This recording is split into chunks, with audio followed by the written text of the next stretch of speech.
Olá, olá! Sejam todos muito bem-vindos, é um prazer ter todos vocês aqui. Eu sou o professor Jean Torres, do componente de Língua Portuguesa, e nós vamos dar uma olhada no que nós teremos na nossa aula. Aula 8, com objeto de conhecimento, adesão às práticas de leitura, com detalhamento, autores de literaturas mundial, brasileira e amazonense. E para a gente ler um pouquinho, interpretar, ter contato com o texto narrativo, nós selecionamos um conto que nós veremos na nossa aula. Vamos a ela.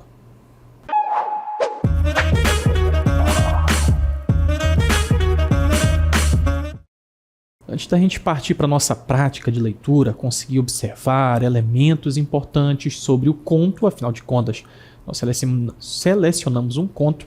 Observem comigo o que é um conto. Muitos de nós não sabemos que a narrativa tem vários tipos: contos, crônicas, romances, todos eles ali motivados pela narração, né? Nós temos ações, personagens, espaço, tempo, que são nossos elementos da narrativa. Dentro do tipo textual narrativo, nós temos o conto, né? Que é um gênero.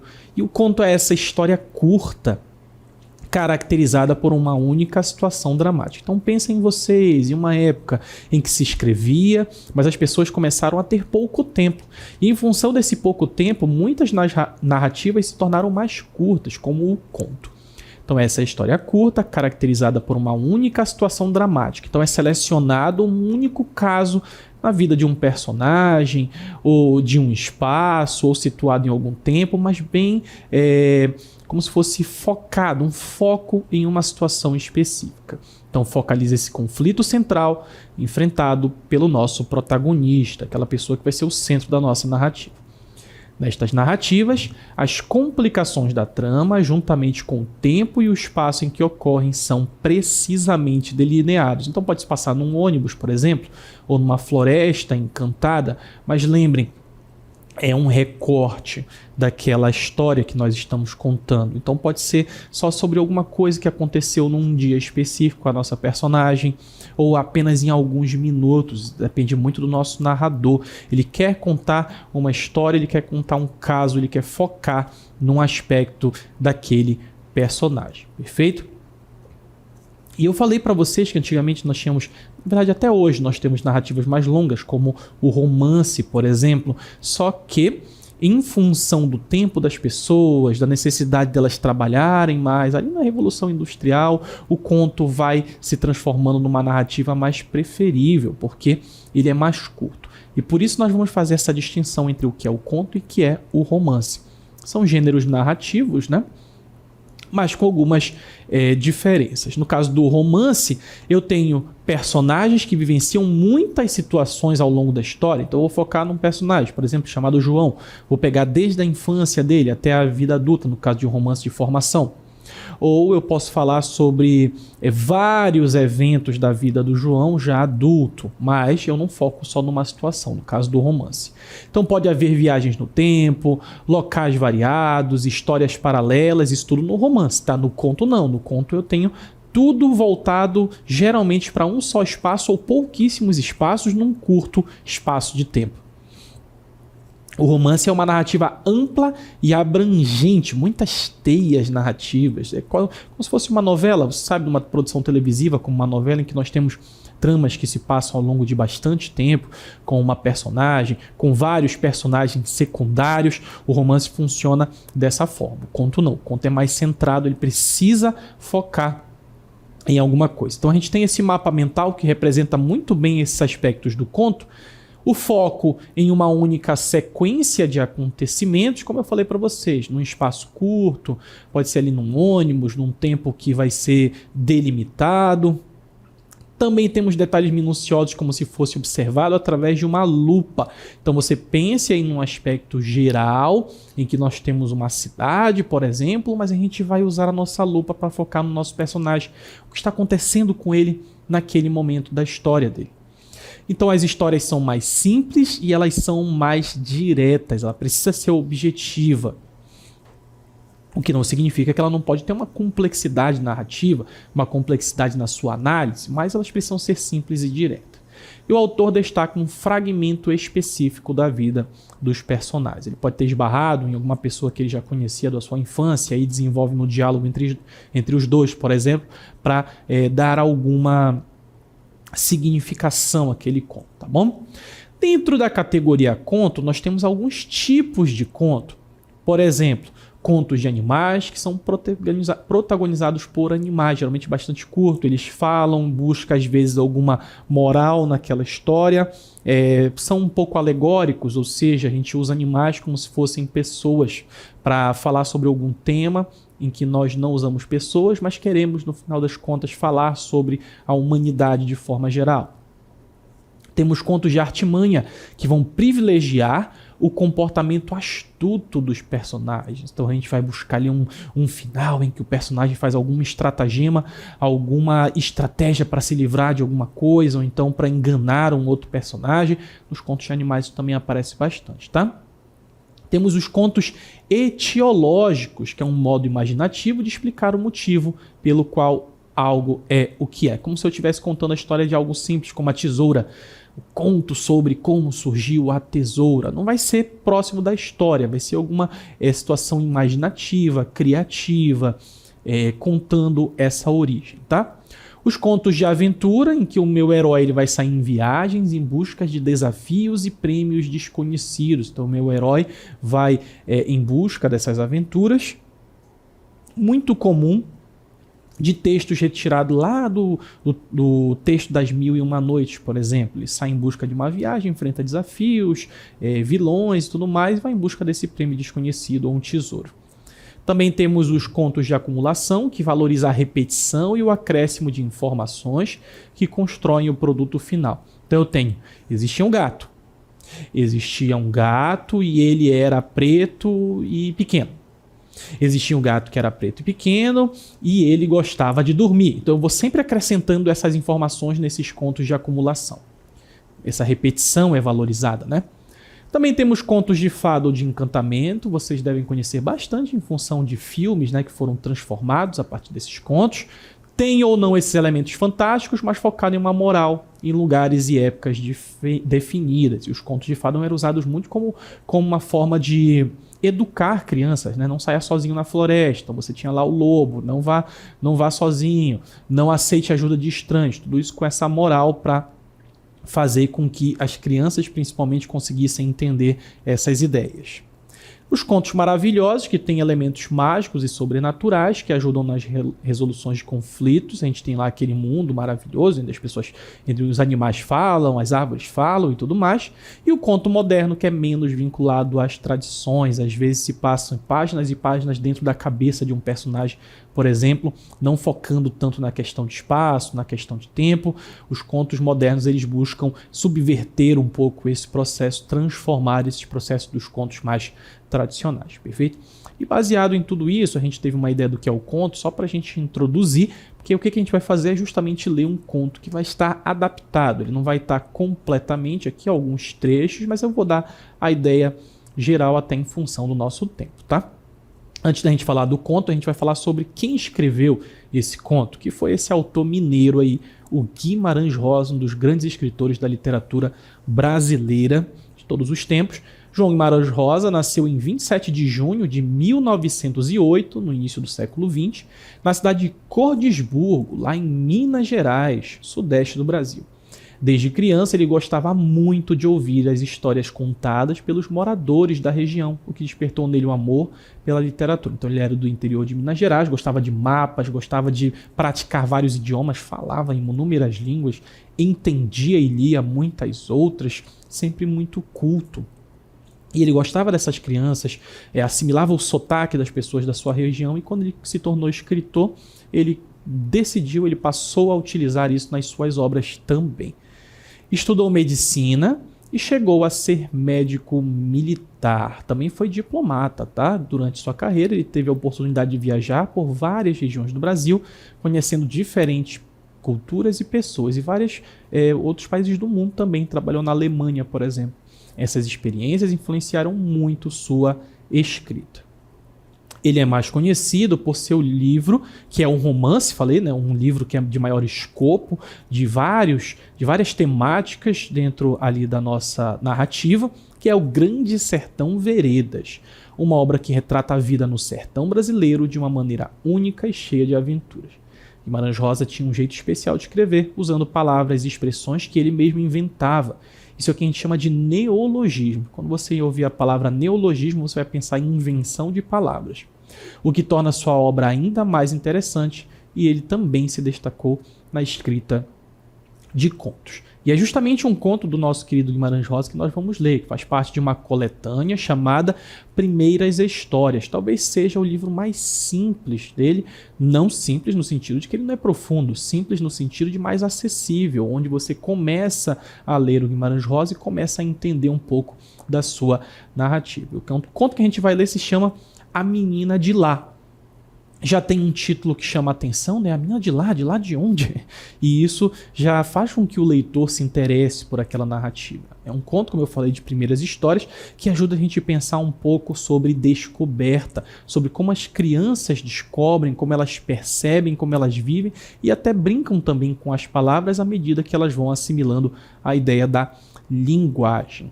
É um conto bastante emotivo, o Guimarães Rosa, principalmente em Primeiras Histórias, ele tem essa pegada. Outros elementos interessantes dos contos do Primeiras Histórias é o nome do livro, tá? Com vários contos, entre eles A Menina de Lá, só para deixar claro.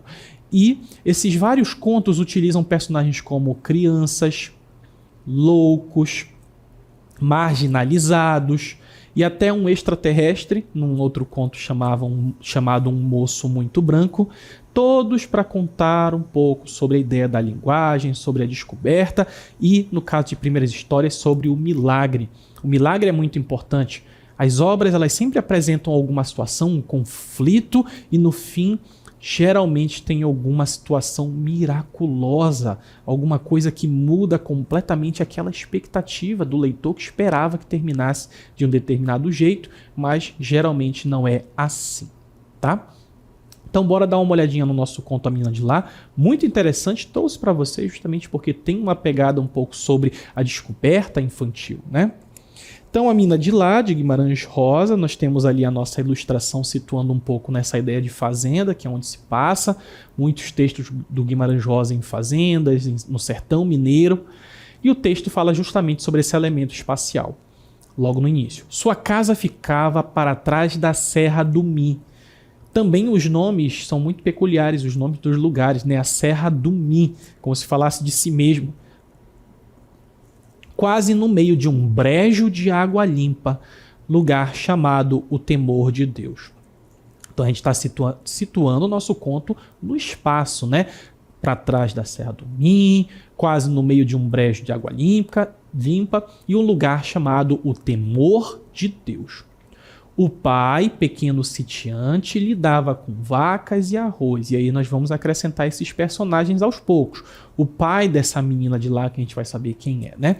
E fala também um pouquinho sobre uma característica do trabalho desse pai.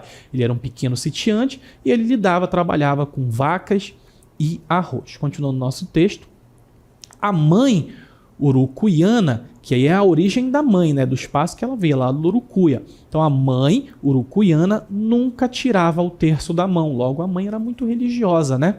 Mesmo quando matando galinhas ou passando descompostura em alguém. Então muito religiosa, mesmo quando ela precisava fazer uma coisa que as pessoas não consideram muito religioso, né? Quando ela precisava matar galinhas para eles se alimentarem, claro, ou passando descompostura, talvez sendo mal educada, grosseira com outra pessoa, né? E ela, que é a nossa menina de lá, menininha, por nome Maria. Aí nós temos o nome da nossa menina de lá. Só que não é o nome pelo qual ela é chamada pelas pessoas. Chamam ela de Nininha, por isso está ali. E ela, menininha, por nome Maria, Nininha, dita como se fosse um apelido da nossa menina, a Nininha. Nascera já muito para miúda, pequena, cabeçudota. Olha esse termo, né? Cabeçudota, que a gente não é acostumado a ouvir. Provavelmente um dos neologismos em que ele une um radical a um sufixo e cria uma nova palavra. e com olhos enormes. São as características físicas da nossa menina de lá. Nasceu muito pequena, com uma cabeça grande, com esses olhos enormes, tudo muito destacado, né? Continuando, não que parecesse olhar ou enxergar de propósito, é como se esses olhos tudo observassem, não é?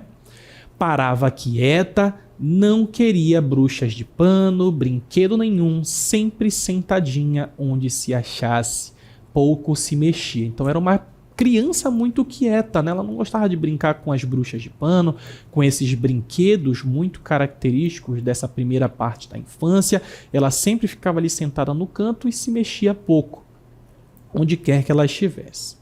E aí nós temos o travessão para indicar a fala do pai, né? Ninguém entende muita coisa que ela fala, dizia o pai, com um certo espanto. Então ela dizia coisas que as pessoas não sabiam bem o que ela queria dizer, né? Então, menos pela estranhez das palavras, pois só em raro ela perguntava, por exemplo, ele churugou? Olha só esse ele churugou, que num contexto talvez a gente entenda como se fosse ele te falou, mas é uma palavra muito, muito característica na nossa nininha. Churugar, esse verbo esquisito que chama a atenção dos pais, das pessoas que falam, nossa, ela fala algumas coisas que a gente não entende, o que será que ela quis dizer com isso? Também característico aí do Guimarães Rosa, mostrando como as crianças buscam palavras para se expressar, né? Criam palavras para se expressar nesse início do desenvolvimento da linguagem. Ele churugou e vai ver quem e o que jamais se saberia. As pessoas não conseguiam entender, né, o que ela quer dizer com isso. Mas pelo esquisito do juízo ou enfeitado do sentido. Com riso imprevisto, Tatu não vê a lua, ela falasse. Então ela também gostava de improvisar umas frases que chamavam a atenção, né? Tipo, Tatu não vê a lua. Ok, o que isso significa? O que foi que ela quis dizer com isso?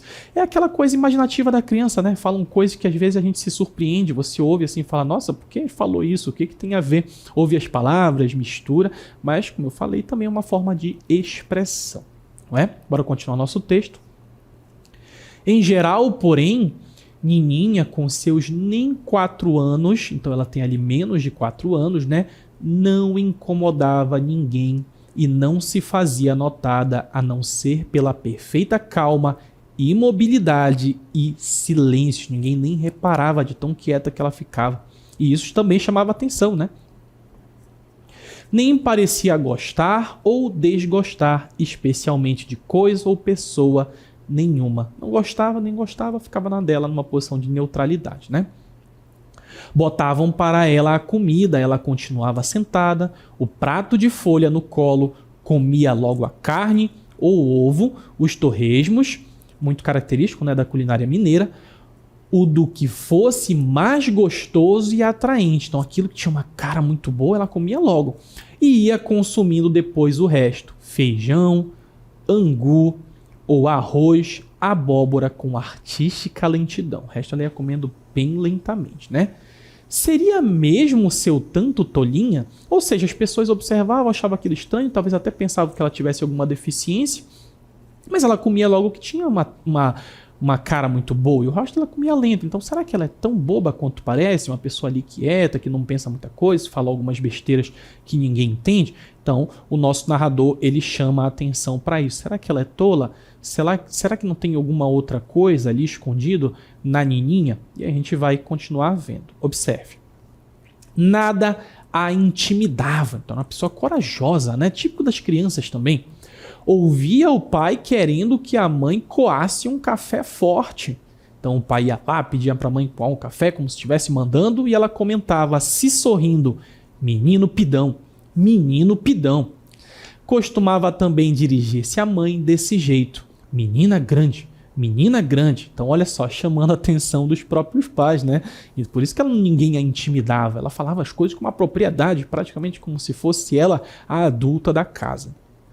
Com isso, pai e mãe davam de zangar-se, não tinham muita paciência aí para o comportamento da nossa personagem, que às vezes parecia muito adulto.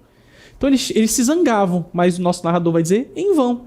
Nininha murmurava só, deixa, suazibilíssima inábil como uma flor. Então, quieta ali, fala de um jeito sereno, chama atenção também pela essa serenidade, né? Como ela é tranquila, como ela parece se impor mesmo numa situação em que ela é a filha e tem os pais que às vezes saem um pouquinho da linha e ela chama atenção para isso e se comporta de uma forma muito, muito tranquila.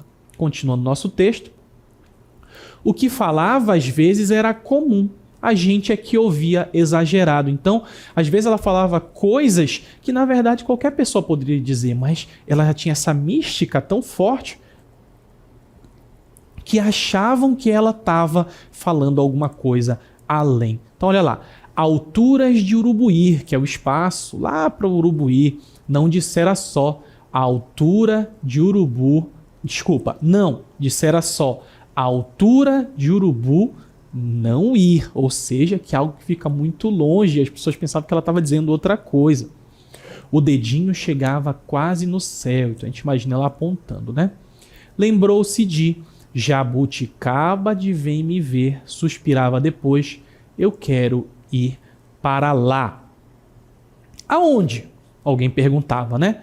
Não sei, aí observou, o passarinho desapareceu de cantar. Então ela já falava algumas coisas chamando a atenção, né? E as pessoas, onde é que você quer ir? O que é que você quer fazer? Essa menina tem alguma coisa estranha, né? Ela vai falando coisas que as pessoas não conseguem compreender. Às vezes são coisas muito simples, com algum significado, que as pessoas não captam porque pensam que é mais complexo do que, na verdade, é. Então a nossa querida Nininha tem aspectos infantis que chamam a atenção, que algumas pessoas não conseguem entender, mas no final das contas é uma forma dela se expressar em relação às coisas que gosta, às coisas que pensa, não é verdade? Continuando nosso texto. De por diante, Nininha passou a chamar o sabiá de senhora vizinha, o nosso sabiá ali da imagem, né? E tinha respostas mais longas. Eu tô fazendo saudade. Olha só essas respostas. Quem nunca ouviu de criança muito pequena falando algumas coisas que a gente não entende, né? Outra hora falava-se de parentes já mortos. Ela riu. Vou visitar eles. Opa, que já chama uma atenção estranha, né? As pessoas falando em casa sobre os parentes que já estão mortos, e ela dizia, vou visitar eles. Ralhei. Olha que interessante. Aqui a gente tem um aspecto do nosso personagem, do nosso narrador, a partir do texto, de que dá para perceber que ele é alguém próximo à família. Então não é aquele narrador que está ali sabendo de tudo, sabe o que as pessoas pensam, não, ele faz parte da narrativa. Por isso que ele diz ali, a gente só sabe a partir desse ponto. Ralhei. Você já deve ter ouvido o termo ralhar, né? Brigou, chamou atenção, ralhei. Então nosso narrador é um personagem também próximo à família de alguma forma. Então continuando, ralhei, dei conselhos, disse que ela estava com a lua, ou seja, estava delirando, né? Olhou-me, zombais, ou seja, está zombando, seus olhos muito perspectivos, prestando atenção. Ele te churugou? Que aí é a nossa interrogação característica dela, né? E ele diz, nunca mais vi Nininha. Então teve contato ali com a Nininha nesse momento, chamou a atenção dela, e desde aquele dia ele acabou nunca mais vendo a Nininha. Sei, porém, e aqui a gente vê esse elemento de que já é uma narrativa oral que ele foi ouvindo de outras pessoas para nos contar. Sei, porém, que foi por aí que ela começou a fazer milagres. Olha aí o nosso milagre. O que foi que a nossa Nininha começou a fazer? Parece que foi de manhã. Nininha só sentada, olhando o nada diante das pessoas. Eu queria o sapo vir aqui. Aí ela disse, né? Se bem a ouviram, pensaram fosse um atranhar, ou seja, uma coisa estranha, né? Um de seus disparates de sempre, aquelas coisas que ela falava por falar. Tia Antônia, por vezes, acenou-lhe com o dedo. Mas aí, reto aos pulinhos, o ser entrava na sala, para os pés de Nininha. E não o sapo de papo, mas uma bela rã brejeira, um sapo grande, vinda do verduroso, a rã verdíssima. Então foi a nossa Nininha querer o sapo que o sapo apareceu para ela. Dias depois, com o mesmo sossego, aí nós temos as aspas e o travessão mostrando a nossa fala da personagem, eu queria uma pamoninha de goiabada, sussurrou. E nem bem meia hora chegou uma dona de longe que trazia os pãezinhos da goiabada enrolada na palha. Peraí, então ela pediu o sapo apareceu. Ela pediu a pamonha de goiabada, que também apareceu. Aquilo, quem entendia? Nem os outros prodígios que vieram se seguindo. Então, mais coisa aconteceu, né? O que ela queria, que falava, súbito acontecia. Então, tudo que a nossa Nininha pedia e queria, acontecia na sequência. Assim, quando a mãe adoeceu de dores que eram de nenhum remédio, ou seja, ela tinha dores que nenhum remédio curava, não houve fazer com que Nininha lhe falasse a cura. Então queriam fazer com que a Nininha forçadamente pedisse a cura da mãe. Quero que a minha mãe se cure. Mas olha só, sorria apenas segredando o seu. Deixa, não a podiam despersuadir. Então, não é forçado que vão conseguir com que a Nininha faça os pedidos dela, né? Ela é uma criança, ela não quer as coisas porque as outras pessoas querem, ela quer porque ela quer. Mas veio vagarosa, abraçou a mãe e a beijou quentinha. Então a nossa Nininha, ela não é um monstro, ela se importa com a mãe, só que no tempo dela. A mãe, que a olhava com estarrecida fé, sarou-se então no minuto. Mas vejam que não foi a nossa Nininha pedindo, né? Foi a nossa Nininha sendo carinhosa com a mãe. Souberam que ela tinha também outros modos, ou seja, não só quando ela pede, mas também quando ela deseja sem expressar dessa forma. Decidiram de guardar segredo, não contar para ninguém, né? Não viessem ali os curiosos, gente maldosa e interesseira com escândalos, ou os padres, o bispo, quisessem tomar conta da menina, levá-la para sério convento, transformar nela numa santa, né? Ninguém, nem os parentes de mais perto, devia saber, não iam contar para ninguém.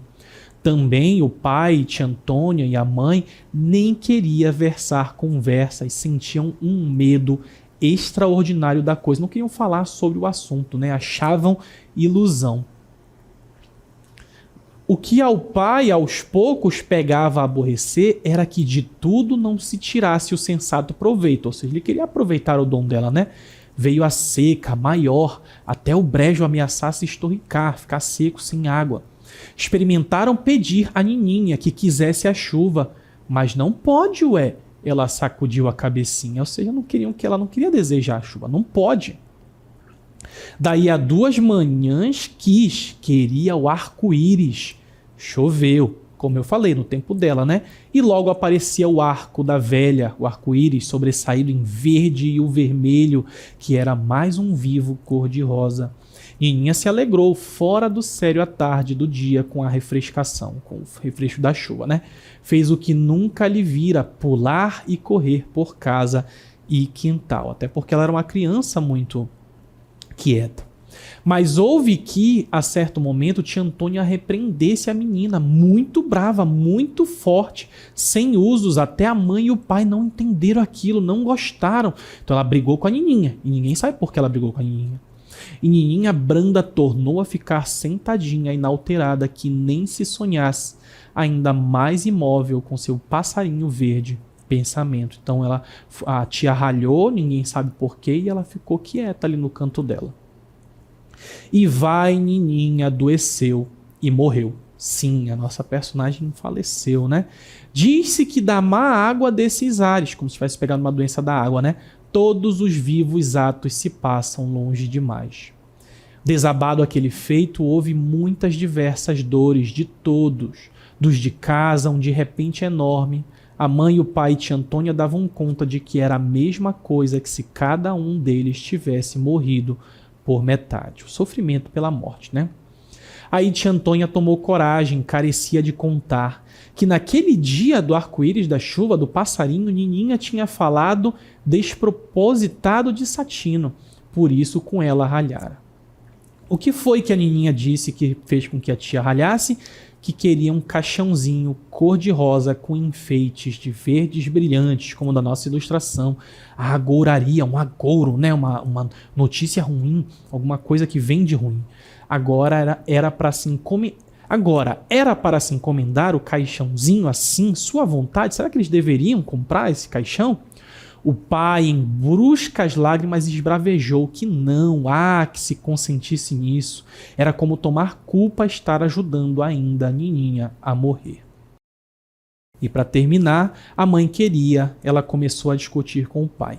Mas no mais choro se serenou, o sorriso tão grande, tão bom, tão grande, suspensão num pensamento, que não era preciso encomendar nem explicar, pois havia de sair bem assim, do jeito cor-de-rosa com verdes funebrilhos, porque tinha de ser, pelo milagre, o de sua filhinha em glória, Santa Nininha. Então a gente tem aí um termo como se santificasse a Nininha pelos seus milagres e no final, com certeza ela teria o caixão que ela disse que desejava. Perfeito? Espero que tenham gostado do conto, muito lindo, muito interessante, sobre descoberta, sobre a infância.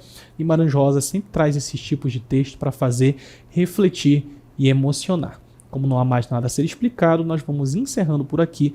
Agradeço a todos, fiquem bem e até a próxima.